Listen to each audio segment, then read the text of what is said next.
এখন বর্তমান সময়ে যে বন্যা পরিস্থিতিটা তৈরি হয়েছে, আপনি ফেসবুক খুলবেন, টিভি খুলবেন, ইউটিউব খুলবেন, আপনি যেখানেই যান না কেন শুধুমাত্র সেই সব মানুষের হাহাকার ছাড়া আমরা টিভিতে কিন্তু কিছুই দেখতে পাচ্ছি না। এই কষ্টটা আমরা যারা কিছুই করতে পারছি না, আমরা দূরে আছি, ওদের জন্য একটু সাহায্যের হাত তো আমরা বাড়িয়েই দিতে পারি, তাই না? আমাদেরই তো তারা ভাই বোন। ছোট ছোট বাচ্চারা যারা অবহেলায় পানির মধ্যে সারা সারা রাত সারা দিন কাটাচ্ছে, একদম নির্ঘুমভাবে কাটাচ্ছে, এসব মানুষের কষ্ট আমরা শুধু একটু সাহায্যের হাত বাড়িয়ে দিলেই কিন্তু সেটা একটু হলেও কমাতে পারি। কিন্তু এখন কি হচ্ছে, আমরা টিভিতে দেখছি, ফেসবুকে দেখছি, যারা সাহায্য করতে যাচ্ছেন তারা মানে ক্যামেরার সাথে করে নিয়ে যেতে হবে, সেই ফুটেজ ক্লিপগুলো ভিডিও ধারণ করে নিয়ে আসতে হবে যে হ্যাঁ আমি কাকে সাহায্য করছি। এটা দেখাতে হবে কেন? না দেখিয়ে কি সাহায্যটা করা যায় না?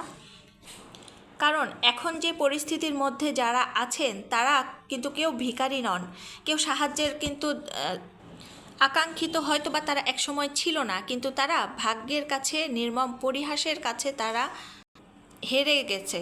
মহান আল্লাহ তাদের পরীক্ষা নিচ্ছেন।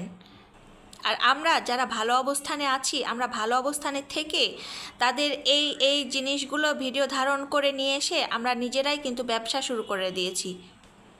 মহান আল্লাহ যেন সবাইকে বোঝার এটা তৌফিক দান করেন যে এটা আল্লাহ তৈরি কিন্তু একটা নির্মম পরিস্থিতি। এখানে সবাইকেই আপনার যতটুকু আছে আপনি যতটুকু পারবেন ততটুকু দিয়েই সবাইকে সাহায্য করার চেষ্টা করবেন। সেটা ভিডিও ধারণ করে নিয়ে এসে তাদের ফুটেজগুলো মানুষের সামনে, গোটা পৃথিবীর সামনে আপনি তুলে ধরেন, পরিস্থিতিটা তুলে ধরেন, কিন্তু মানুষের চেহারা তুলে ধরে আপনি সেই মানুষটাকে কি অন্য মানুষের কাছে আপনি ছোট করে দিচ্ছেন না? কেউ কেউ তো এমনভাবে ফিল্টার মেরে ছবি তুলছে, ভিডিও করছে, মনে হচ্ছে যে তারা সাহায্য করতে যাননি, তারা মনে হয় সেখানে শুটিং করার জন্য গেছে। মহান আল্লাহ সবাইকে বোঝার তৌফিক দান করুন। আল্লাহ যেন এই ভয়ঙ্কর পরিস্থিতি থেকে আমাদেরকে হেফাজত করেন খুব তাড়াতাড়ি।